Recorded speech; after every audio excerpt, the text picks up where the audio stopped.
Welcome back to the channel. In this video, I'm gonna create a quick in-depth comparison review about these two SEO tools platform, which is Ahrefs and Content Raptor. So to get started with the head-to-head comparison review between these two platforms. So to get started, Ahrefs in 2025 continues to dominate as a full-scale SEO intelligence platform. It offers one of the largest backlink database, deep keyword research, competitors analysis, rank tracking, and site audit, all in one polished dashboard.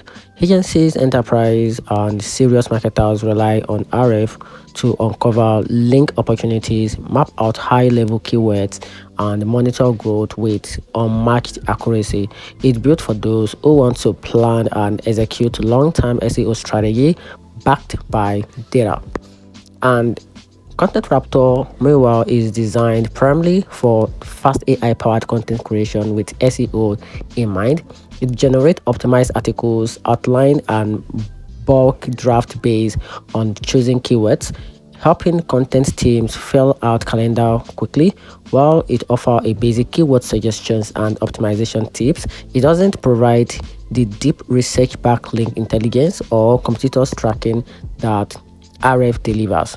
And here's the very conclusion. In 2025, choose Ahrefs if you want a comprehensive SEO powerhouse for research and strategy, but go with Content Raptor if your top priority is paid AI assistant content creation with light SEO guidance. And that's it. Hope you find the video helpful. Hit the turn on the notification button and subscribe for more. Thanks.